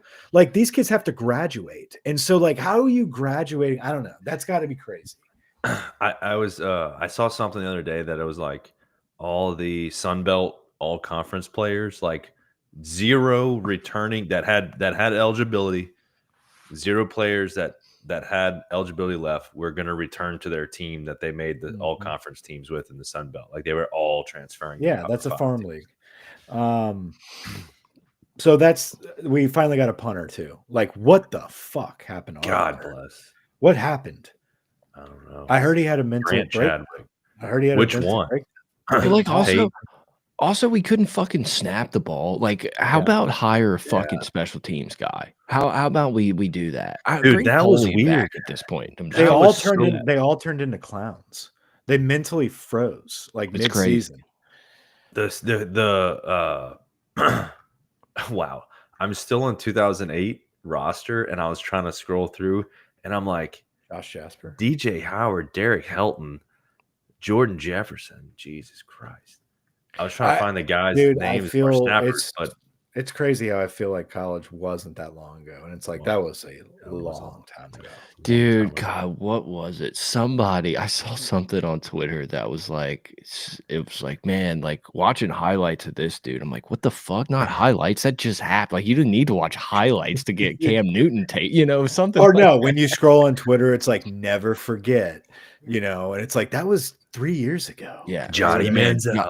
Man, being able to watch Joe Burrow in college must have been special. I'm like, just fucking watch that. Yeah, I know. It happens all the time. It's crazy watching these kids. They're like, take your hand off the table if you hear a better Heisman winner. I and think they're it was like, one of those. They're like that, Cam Newton, and I'm like, what the fuck? Yeah. They're like, he won everywhere as he went. He won a championship at Florida. He won a championship at Auburn. It's like he didn't play at Florida. He spray painted a the MacBook. Dude's like, yeah. The dude goes, he's like spoken like a true guy that just signed with Auburn. But it's like we are now that generation that's just like, no, we know the facts because we lived in it, and we're not getting our information firsthand or secondhand through like a report. It's like we were in that. We know he stole a fucking laptop and jumped out of a window and like we watched all the lessmiles.net videos. We interviewed him. The kids in the 2026 class, they're already starting their bullshit. So now that the cat's out the bag, that a quarterback can get 12 mil, and that a kid that plays 12 total games his entire high school career can name himself a comic book name and go sign a contract in Hollywood for a multi-million-dollar deal with Jakeem Stewart. Now you've got kids at Carr like Dog, defensive lineman that's committed to us. I think his name's Robinson, and he's just oh, by the way, defensive player. Yeah. He's just a like dog. Yeah, he's a dog. He's like, I'm committed to LSU, but my recruiting's still wide open. It's like, what the fuck does that mean? How much more do you need to just put it out there that LSU is the entry level price, right? That we're working with. Now we're gonna have the bidding open, right? But that's the thing. It's like, I think if you commit to a school, that makes other teams be like, fuck, we got to up the ante. We got to give another 52 mil for Canes. Yes, and like so right now, like you cannot get excited about anything to do with recruiting for like this next class coming up until December of next year. I'm not even excited about this recruiting class because I hope 5 of them are sick and the rest of them are just not even gonna. They're most of them. I think the only thing you can do is kind of scroll through who are the top players in the state, who are the top players overall, like who are the names, and then you just kind of wait and see. I mean. Yeah, I like to. God. Like, dude, I didn't want. We have to circle back because it just hit me of when Weeks was down with the injury and they panned the camera over to his dad. Dude, it was Peyton Todd's mom, by the way, who made him get up. Like, excuse me, excuse me, I had to get popcorn. I'm actually in 3B. And then he pulled like the most fucking like country dad thing ever. It was just like, I'm leaving. Like he instead of sitting back down, it was like, no, bitch made me get up. Like I'm milking this shit. And he walks all the way up. I was like crying, and Mike immediately hits, just leave it to Peyton Todd's mom to have zero fucking awareness. Dude, it's so true. Like this guy is in this moment, tears are starting to swell, and you just get like can you move? Can you get up and try to get in the row? You're sitting in the aisle. It's like my son's dead. I'm devastated that Weeks is out, and then I'm just crying, you can't laughing. Fucking kick a punt for your life, lady. Like we also got to get them on different rows. Like that was funny. Sorry to derail it, but I just remembered that. Yeah. Was it this right here? I think it was. Yeah. Give it a second because it goes back and forth. They get really close to him in a minute. He's starting to cry. He's going through it. Shout out to the training staff just popping that sucker back in. Yeah, I don't think this doesn't have it. Anyway. Hold on. They're not coming back to him? No, this just started over. That's just a clip. No one, like, we're the only people that I saw say anything about that entire situation. So most people were probably like on Twitter, not even looking at the TV when it happened. I know. It's those moments where I'm like, I could film this, I could rewind it, make a tweet out of it, but it's like, I don't want Peyton Todd to get mad. I think it was between. It was us. Right here. No, I think it already happened. Like I think he was still like on the ground when this was going on. Like the entire team is about to rush over to give him a hug, and she's like, "Got a Diet Coke." Like, excuse me. Yeah.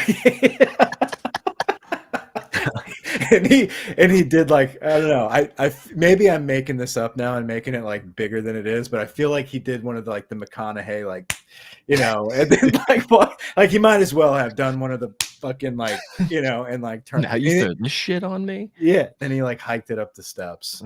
He definitely hiked it up the steps. It was like I'm not sitting back down because this bitch. Bowl games start tomorrow. Semifinal games: Penn State versus Notre Dame. First off, Signetti fraud. Yeah. Big balls, Signetti, dude. Punting.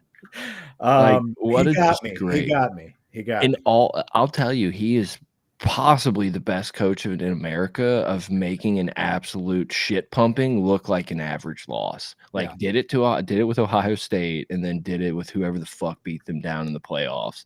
And it was just like I got bought into the Indiana hype. I thought Sig would do something against it. Congrats. Like you didn't deserve, like I never would anticipate you to be able to year one like win that game. Like I'm not saying you shouldn't have been in it, whatever, but it was just, you just can't be running your mouth like that. Gillis with an all-time being like, this guy should be in the locker room with his boys. You'd never do that, right, Indy? Yeah, right, Indy. Alabama Jones. Yeah, man, the beginning of the playoffs have been very Bush League. And I was a big proponent going into this. The problem is we did not have fucking 12 good teams. Like we barely have 2. Yeah. Well, I think the way that the stupidest thing that they did was say that, okay, well, these teams automatically qualify for the bye versus okay, 12 teams get in. Now we're just going to rank those 12 teams. For sure. You can't give Oregon the toughest draw in the whole thing. Yeah, you just can't. You can't give fucking Boise a bye. Like, right. Like Arizona State, did they deserve a bye? You know what I mean? Like, credit to Arizona State. Like I'm pretty big on Texas is kind of a fraud and not that good, but I also didn't think Arizona State had enough to hang with them. It's been the best game of the playoffs. Shout out to whatever the fuck that dude's name is, Dillingham or whatever. I like that guy. Coach, yeah, Kenny. No, Scadaboo. Saints picking them up in the first round. That's what I'm hearing. Probably. Oh my God, that'd be awesome. Speaking of the names that they're throwing out for the Saints coach is fucking disgusting. It is. Yeah. It is. Sign me up for Joe Brady. Sign me up for Joe Brady 1,000 times. Yeah. Before then it's like, why would Joe Brady come here? You know what I'm saying? Like, I feel like He's got be an a offer. head coach. No, but he's coaching Josh Allen. Like you just wait. wait until whatever job he wants. It's too cold up there, and Josh Allen's an asshole. But what if, let's say, next year the Bengals come calling? That's what I was gonna say. You're right. Like you wait. Like you don't take the right. Saints job. It's not gonna I be. saw a It'd be tweet. too good for us for it to be Joe Brady. I saw it. I don't know that Joe Brady would be a good coach, but I'm saying like We compared would be excited. The fan base would be excited about it, though. Yeah, compared to like the Mike McCarthy's and these other names thrown out. Like I don't even remember. I saw one tweet that said David Shaw, and I almost fell out of my fucking chair. What is that? Like, what is that? I think it's not true. But if we hired David Shaw, I would literally go What like is he pick doing it out. right now? He's on this. He's on someone's staff. I saw it. Fuck. I don't remember. You know what Chip in the chat told me the other day? This just a random stat that he texted me. Meatball is the defensive line coach for the Ravens. Is he really? Yeah.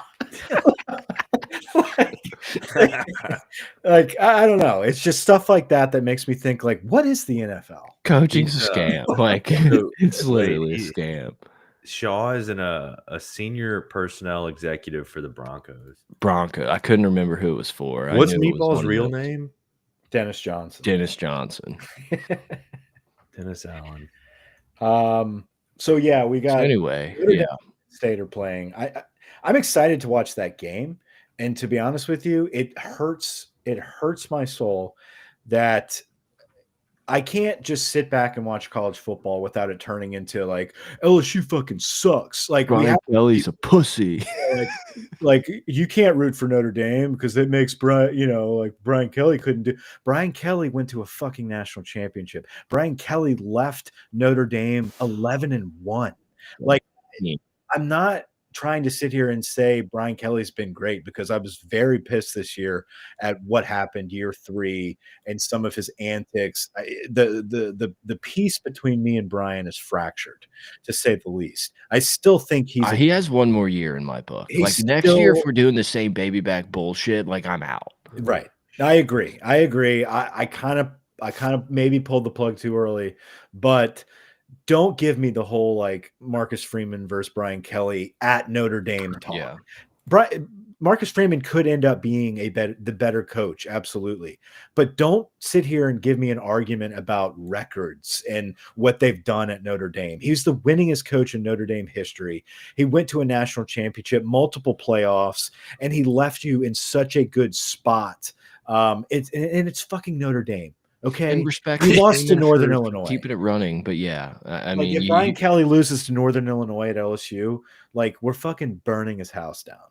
Okay, Marcus Freeman, they gave him a little like, we'll move you up one spot. I mean, I think we can all agree, Marcus. Fucking matter because if Brian Kelly ever lost to Northern Indiana or whoever the fuck Northern Illinois, he would have never sniffed the playoffs, and it just would have been done. All that to be said.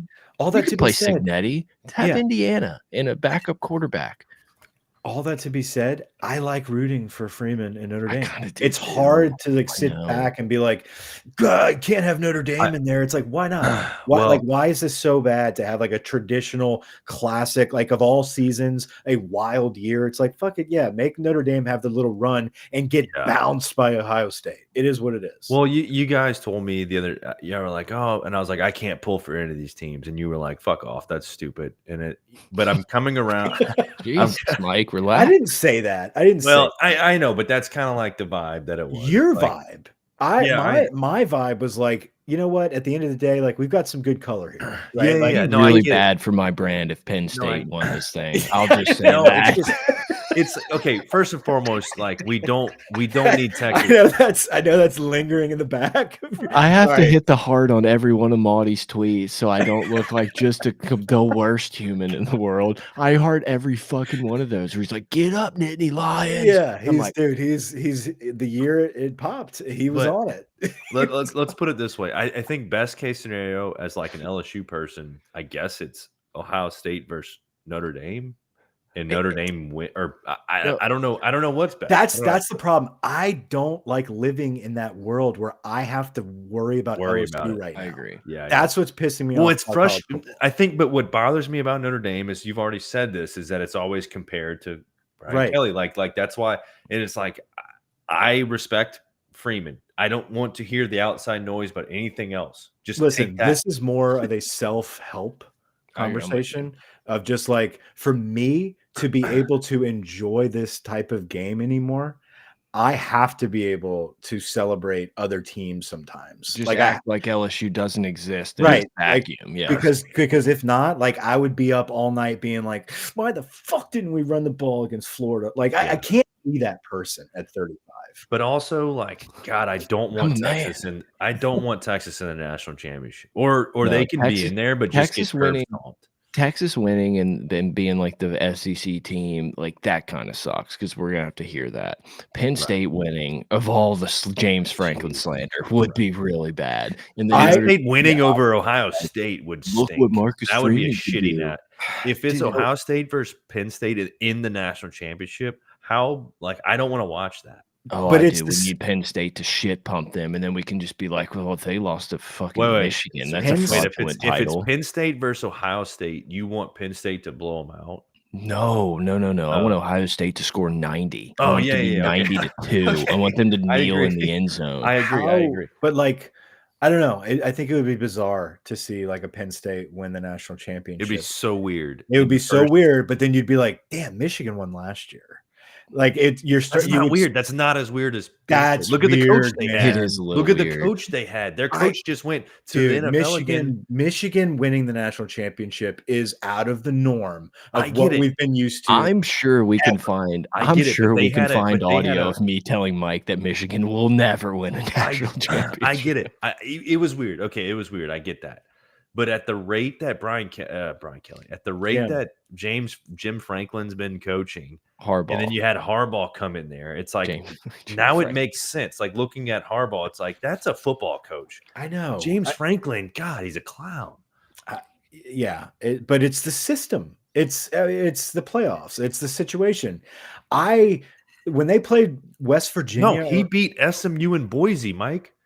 He beat SMU and Boise. That's my point. That's my point. State Okay. James Franklin's never going to lose to teams that like he shouldn't lose to. In any big game, they normally just get fucking throttled. I low-key think Drew Allar is decent. Like he's fine. Yeah. But they like that tight end's a fucking he's a dog. Good. He's a dog, and they play some good defense. But still, I don't think they're going to score much on Notre Dame. Like, I think Notre Dame's defense is pretty legit, and so I think this is going to be low scoring. I think Notre Dame's offense is pretty inept, honestly. Now that we're really diving in, I'm definitely in the boat of. I really hope Notre Dame's in the national championship. I think it'd be tight. Notre Dame versus Ohio State, it'd be tight. Even Notre Dame versus Texas, and Notre Dame versus Texas would be okay. I just don't want to see Texas in a fucking national championship. I agree. I'm sure Ohio State could have a dud. It's like, whatever, the Michigan. I think Ohio State's just going to roll this fucker out. And like, it's just going to be like the no contest national championship. And then we'll just have endless Portnoy tweets claiming a national title for himself. Ohio State national championship would be best case because everyone hates Ryan Day so much. And then now they got to like. Their fan base. Ohio State's overdue for their national championship. Yeah, they're a team that should win a national championship every few years. Like they're one of those programs, right? And they always seem to fall short to Georgia or Bama, or previously, Clemson. So, but they're always that team that's in that conversation. It's their year to get it done. It's a down year everywhere else. They have the best roster. Like, I think it's a no-brainer. Not a no-brainer, but it's like this was kind of already what it was. Like, I would legitimately be surprised if Ohio State does not win the national championship. Yeah, it'd be surprising. I think the biggest bummer, in my opinion, on here was I was hoping to see more from Tennessee. I know they were kind of fraudish all season, and I don't know. I thought I'd see something more, but they looked really bad. But they looked good against Bama, and that was it. Like they had trouble scoring besides playing Middle Tennessee. They went a stretch of 3 weeks without scoring a point before halftime. That's what I'm saying. That's like right. I think you're right. The Bama victory. That shows you how easy it is to fucking get in this thing if you're just like competent and don't lose dumbass games like to USC and Florida. Like LSU should have been one of those like not that good teams that should have been playing SMU and playing fucking Boise or Arizona State. Like LSU this year was good enough to be in the mix with these Tennessee type teams. We may not have won these games, but like Tennessee wasn't demonstratively better than LSU. Tennessee had such a favorable schedule. They even lost to Arkansas and got right. in. That's what's crazy. This whole thing is bullshit. No games matter. More games don't matter. More games have the illusion of mattering. Their schedule was worse than the three-loss teams that didn't get in, you know? Beating Ole Miss is where that's the type of trajectory we were supposed to be at. Like where Ole Miss was a, quote unquote good team that was hoping to be in that 12 range of getting into the playoffs. We beat that team. Right. And I feel like we should have been at least that same level of hoping to be around that 12 range at the end of the season. But obviously it is what it is. So shout out to Lane Kiffin for being on Twitter all fucking day and then not a peep as soon as Tennessee game started. Like major props to Lane. Yeah, I mean, this season has been interesting. It's been strange. But I think it's going to be a fun finish. I'm excited. I am excited to watch these games. I'm excited to see both these games aren't on the same day. Like that's kind of trash. I don't like that.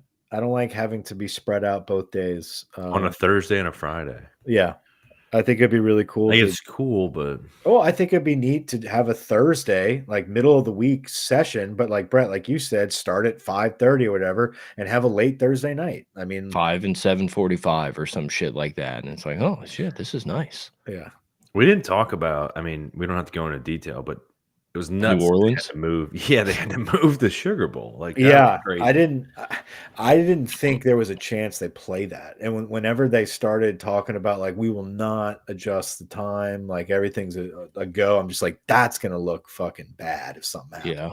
Like if something happened then, because of like we're powering through, like we're not going to let them scare us. We don't negotiate with terrorists. Like we will play the Sugar Bowl. That's just obviously a very smart move, and like I think they had to do that. They had to do that. But like, dude, some of the stories I heard, one of Seth's buddies, like NOPD, and has been on the entire. He was there, and he's on the bomb squad. Does he want you talking about this? Yeah, I mean it's pretty much. All right, let's go. And basically he did a lot. Cybertruck was set to autopilot. He did a lot of the sweeps across everything, and there was like certain like the dome's cell towers picked up the signal, and so like they had to make sure like they had to sweep the dome. Obviously there was nothing there. But it was just too many possibilities to continue with having a game, knowing that could be more bombs. Right. And it takes so much time to sweep a city between the French Quarter and the Superdome. Like that was a lot of ground to cover. Like it made they could not play. Thinking back, like they could not have played the game knowing that there were actual bombs. No, but I don't think no one knew that. Yeah, originally. Everyone thought it was not a Bourbon Street drive-by. That would be a possibility. We need a sweep, and the minute they started finding them, it's like, all right. When they weren't going to, even at like noon, they weren't going to be like, well, like it's crazy they even did it. Dude, I just read this, and I'm like, I haven't seen one of these comments in like 6 years. You know what I mean? Like that's why. Like, thanks for joining. Where are you at, Andres? Come have a beer with us. Oh, first time viewer. Okay, I thought he meant first time listener. I was about to say long time viewer, first time listener. Andre, to circle it back to football a little bit. Yeah, Sugar Bowl incident out the window. Act like it didn't happen. I feel like they kind of fucked us over on New Year's Day football. Like it wasn't New Year's Day used to be the day, and we had like 2 games, should have been 3. And it's like I get their playoff games, but like I don't know, man. It didn't feel like a just sit on the couch New Year's Day to me. No. New Year's Eve was much better than New Year's Day, starting with LSU. Yeah, and I think that's why is we had something to care for. None of these other bowl games matter. Like, we should have been a New Year's Day bowl at noon or some shit. I don't know. It just I it think feels it not was my college football. Not Don't my pull a college Moscona football. on me, Grant. I know you, dude. Did you watch Whiskey and Wine? I know you're a I Whiskey and didn't. Wine. No, Okay. I literally didn't. What I was gonna say is, I think That what that ruined sounded it. sus. What ruined it was Swear to God. no, I swear I didn't. I'll go get my Bible. What the fuck? Swear to God. What ruined it is I think the Rose Bowl. So first off, even if the game would have been played, a 7:45 kick is kind of insane to me. Oh, I love it. I know, but it's also like Mike, that's 8:45. Like that's Yeah, nuts. I can't do it. So the Rose Bowl, I'm pretty sure dictates pretty much everyone else's schedules for Oh, those. disgusting by the Rose Bowl for not holding kick for 7 minutes so we could finish this. Like, disgusting. It's like, Yeah. Yeah, They're the in Rose another Bowl, planet. and then the Rose Bowl ends up being a dud. Like that game sucked. Dude, they got destroyed. They We got did. destroyed, dude. My buddy, the Oregon buddy that's been like really hyping them up all season, which I knew this would end up happening. So I just like didn't really fight it. I'm just like, I'm gonna wait till they explode. He was just like, they just didn't show up. I'm like, dude, you guys got fucking smacked around.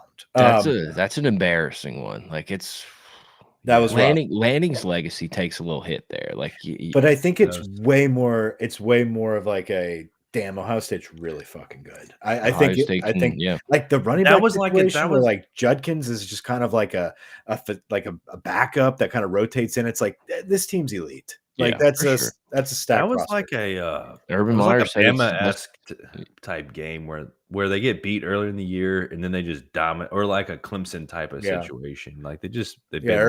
Urban says the best team he's ever seen. Or Best roster it's like ever been created by human. Huh. ChatGPT built the roster. Dude, yeah, I didn't realize. So yeah, New Year's they only had 2 games. Yeah, it's like that. Not my At college least football. At least the Texas Arizona State game was good, but yeah, they could have put like, I mean, shit, the Louisville Washington game was awesome, but I didn't watch it because it was on New Year's Eve and it was late and all the other shit was happening. Yeah, they could have done that. I just feel like New Year's Day for our entire lives has been like, this is the day where there's just infinity bowls. I feel like all of the playoff games, the timing of them have been a little off. I'm pretty out on staggering I know the days. Well, so here's one thing. This semifinal, they did it this way because of the NFL. Because once college football season, regular season ends, the NFL starts having their Saturday games. So that's why they have this Thursday, Friday bullshit. Right, but put them on they should all be on the same day. Like, Penn State ends up getting. I know, but what are they going to do? Put them both days? on Friday? They're going to put them both on Friday? Yeah, and then people are working and can't go. I guess you're putting on Thursday, but I don't know. I mean, fuck, people can go. Saturday. People can go to the games. Like, go to Amazon. No, but I mean, but watch it's prime time. You can only have one. You can only have one prime time game on Friday. Yeah, I'm sure that's what it is, right? It's make sure that we get that time slot for 2 days, whatever. But they played the games on Friday and Saturday both times. Like, I don't understand what That's you're what I'm saying. here. So they didn't want to compete with the NFL on Saturday. Fuck the NFL, play them, but they competed with 3. Like, I don't know. They have 3 agree. of them. That doesn't make sense to me. The NCAA's never wanted to compete. I think but they do with 3 games. games. When? I don't know. You think so? They're playing 3 games on Saturday. They played 1 game on Friday and 3 on Saturday. You got to play them all 4 on the same day. That's all I'm saying. I don't give a fuck what day it is. Oh, you're talking about earlier in the playoffs. All of them. This one, I don't care. This is 2 games. You can play 2 games in one day. I'm talking about I'm just talking about these semifinal games. They did Thursday. Yes, we Friday. won a March Madness. Yeah, that's 2 games, not 4. I want them at the same day.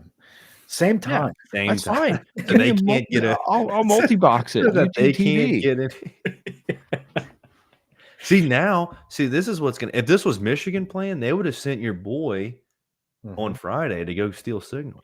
Also, still just like an all-time, like, what the fuck just happened with him and Underwood? Like, he just shows up at his school for the playoffs, becomes a coach, and signs him in Michigan. Like, the whole story with Stallions is crazy. Connor Stallions. Megan, that's Megan's cousin. Making money. Megan the Stallion. next year is going to be interesting. I think you go into next year with a lot of hype around Arch Manning. I think Texas gets a lot of hype. They got a there. bullshit schedule again that they're going to be 11-1 or whatever. Yeah, Isaiah Bond's coming back. You've got seriously, you got Dan Lanning's team returning a lot. Doesn't return a quarterback. Speaking of a quarterback, did you see Dylan Gabriel's interview where he just like didn't know what planet he was on? It's been higher. No one's been higher on TV. Right. And I think he got stoned before the game because like he just, I don't know. Honestly, like I saw that and I was like, you got to bet against Oregon. And I was just like, didn't think about it, moved on. It's like there was signs there. Like as soon as I flipped over from the Arizona State game and saw that it was just a rout, I was like, yeah, that was the Dylan Gabriel interview right there. Grant, have you seen this interview? I did. He was floating. He was basically just like, oh. Yeah, we just need more grass, man. So are we all? So does everyone agree that it's that we think Ohio State, or am I the only one? No, dude. Ohio State's gonna. I think Grant wants to pick Texas. That's why I'm looking in his eyes right now. Yeah, you do. Even Texas would be cool. I think that's what I think. Competitive. Making plays, look at his being good situational football. Not for the coach talk, but why is he looking at the camera? It's just the reality of the situation. It's like Jim Halpert over here. We love the Rose Bowl. We love warm weather. We love the kids. I think we should play more football on nice grass instead of our artificial stuff. And the more sun, the better. Why do we do it to ourselves? Like, do fans want to sit in the that snow moved to and Oregon? This dude watched the ayahuasca Aaron Rodgers thing and was like, we do have to fucking sun our buttholes more. More fireworks at games. More fireworks. Did you watch that doc? Yeah. No, I haven't gotten to it yet. I can only watch Netflix I heard it was on pretty like my main TV. I liked it. It was interesting. I mean, I didn't finish it all the way. There's too many episodes, too many parts to it, but I got through 2 of them. They were good. How about the TGL? That was cooler than I anticipated. I don't know. It brought back a lot. It was like very nostalgic, like Legends of the Hidden Temple vibes.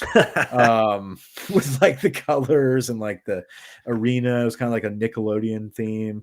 Kind of like is this what ESPN is going to look like for the next decade type of vibe? Like, are we watching something that's about DJ Khaled? Yeah, and like, is this what golf is going to be about? Where it's like, if we can all end up on the green at the same time. No, but like people like all these YouTubers, like, are they going to try to break into this league where like they're create their own simulators and like, yeah, and it's I'm like who's here for it.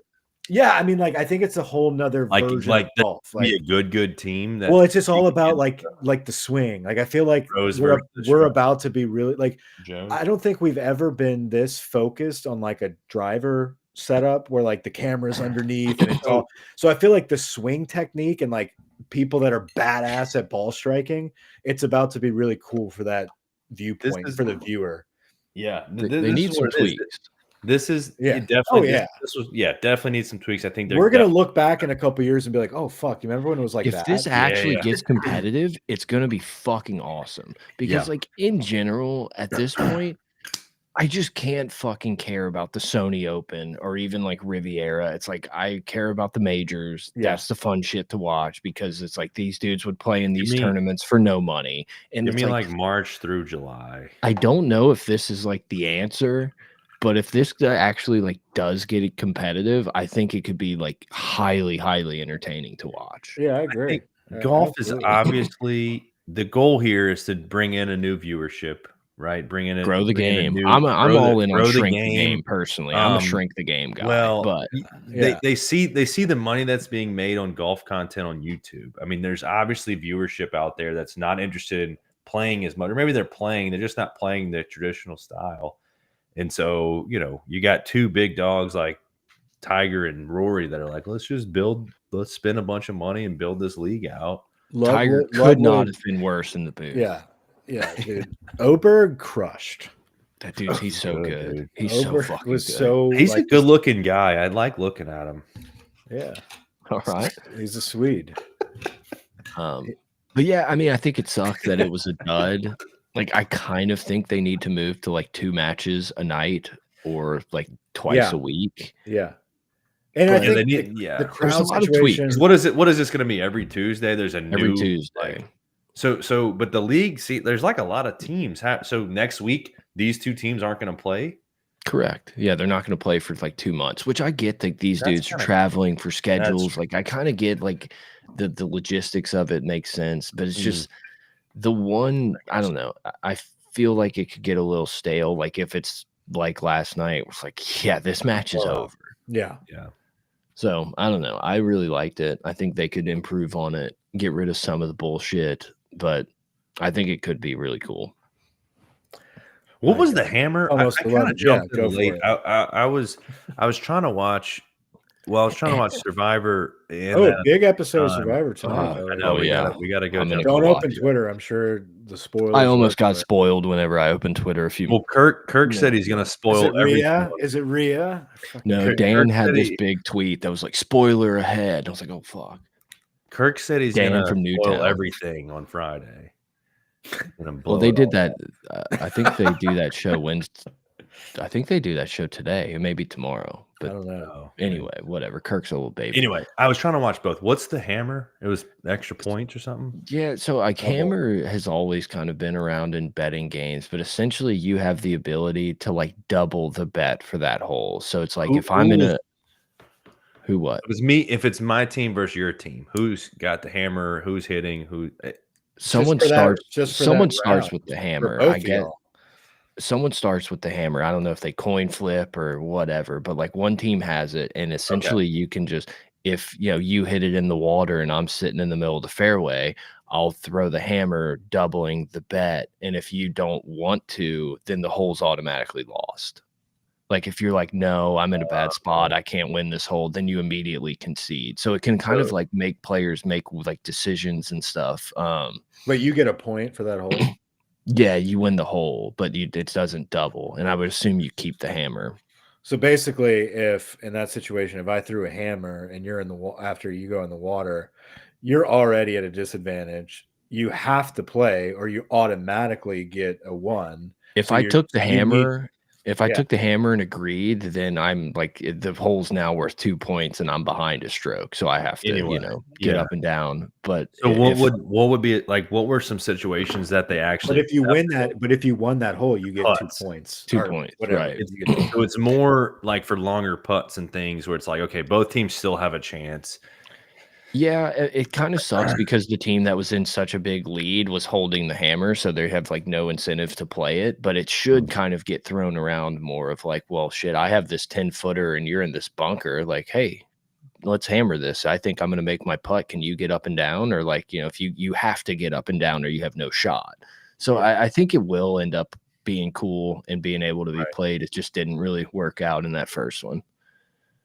But yeah, hammering is like an old school golf betting where it's like you just start some people play like double hammer, like it can get super saucy. Is that like Wolf Hammer?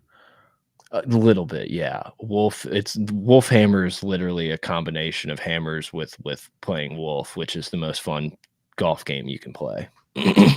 It's kind of like I've never played hammer wolf. I've played 1,000 rounds of wolf, and it's the most fun because 90% of the time the shittiest golfer somehow gets the most points and wins money. Huh. Wolf's the best. Wolf's best if you play with 5 people, and every hole a new person gets to choose, and you essentially pick your teammate to play 2-on-3. Best ball. Sounds like a blast. Boys, I got to get to sleep. Yeah, I gotta go watch Surviving. What's your temp, Mike? 98.6. 22. Wind chill 14. Oh my word! I was about It's to cold say, here. you want mercury or you want wind chill? I want Celsius. Yeah, 5.7. I heard it's in the 30s down there. It was the shitty part was like it was windy for a couple days. Yeah. Like that's what was sucked. It was like the cold's the cold, but when the wind's blowing like 20 miles an hour, it gets really not fun. Yeah, the wind was rough. We were anticipating a big snow shower. We had snow all day, but it wasn't just like pounding powder. Still on the ground because it hasn't frozen, but now it's just getting kind of brown. Everybody's walking through it. It's gross. Looking at another shower on Saturday, so I'll be sure to send some pics. Make sure you shower on Saturday. Well, there we go. I know we've been off for a long time. Appreciate all the people. Got 120 people in here over YouTube and Twitter X. So appreciate all the people riding for the cause.